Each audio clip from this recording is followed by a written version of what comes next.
1960s, anyone who lived farther than 40 miles from a broadcast tower was happy just to get a television signal. Happy enough to pay for it, too. And the growing cable TV industry was happy to oblige. These were the go-go years in the early 60s. A case in point, a front-page story in the Wall Street Journal in December of 1964 pointed out that, quote, in the past year alone, at least 750 towns have granted CATV franchises, including some of the country's most heavily populated areas. Around the nation, a new system launched every week. By the end of the decade, more than 2,200 systems would serve something close to 3.5 million homes. Multiple system operators, or MSOs, were forming, started by people like cable pioneers Bob and Betsy Magnus, who sold their cattle business to build what would become the largest U.S. cable operator, Telecommunications, Inc. By 1964, the Magnuses owned 5 systems in Montana and 2 in Texas. Also in that time frame, the Dolan family entered with what would become Cablevision Systems. Newhouse Broadcasting, which would become Bright House Networks, put up cables in Syracuse and Rome, New York. And Continental Cablevision's Amos Hofstetter bought his first 2 systems in Ohio.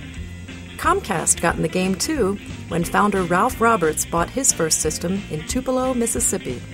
At the time, Roberts was in the retail business.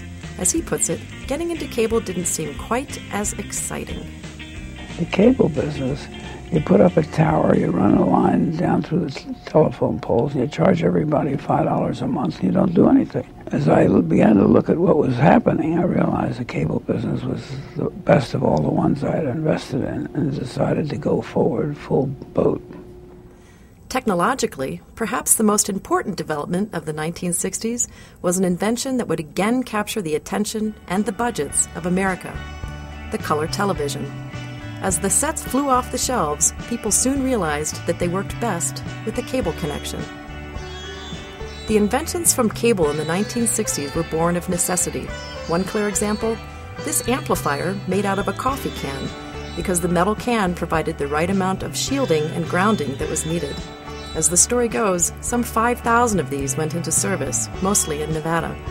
It was also in the 1960s that a copper wire protected by a foam dielectric and an aluminum shield would become the lifeblood of the industry: coaxial cable. It was a big improvement over the earlier twin-lead cable, which caused problems when it rained. But success breeds envy, and the clouds were gathering thick over the nascent cable industry.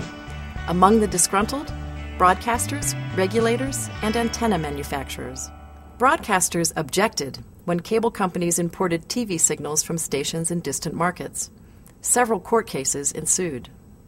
Strat Smith was the industry's first legal counsel, and he organized the NCTA. He remembers it this way. And that was the beginning of the emotional and lengthy and still existing controversy between the broadcast industry and the cable industry. Their concern about cable was simply this: by this time, cable had lost its fear of building a system in a town that had a television station. God forbid at one time that you would ever do that, because cable was just as silly on the economics of television as the broadcaster was. It thought that if there were an off-the-air television station free, everybody would cut the cable, which of course was absurd, but they believed it. Regulators, and specifically the Federal Communications Commission, decided it was their calling to regulate the industry. And so began, in April of 1965, the FCC's mercurial relationship with cable.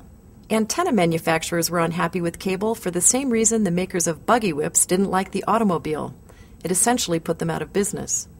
Anytime a new cable customer signed up, the antenna came down off the roof. Through all this, though, the industry was on one inevitable, unstoppable track: more. More channels, specifically. While state-of-the-art in the 60s was 3 to 7 channels, the innovation was about how to make room for more. This raised another question: what to put on those channels? Necessity being the mother of invention, some operators offered customers a 24-hour weather channel by panning a camera back and forth across a contraption showing the time, the temperature, and the humidity. It was rudimentary, but people liked it. Likewise for 24-hour news, a camera pointed at the ticker tape of an Associated Press news feed. By the end of the decade, Amplifiers, necessary to boost the TV signals as they moved over the wires toward homes, got to 21 channels, and set-tops broke the 12-channel barrier. The quest for more also got people talking about ideas that would take 40 more years to hatch.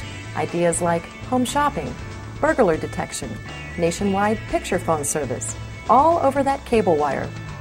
It was still early, but the first imaginings about interactivity and futuristic two-way services were starting to show.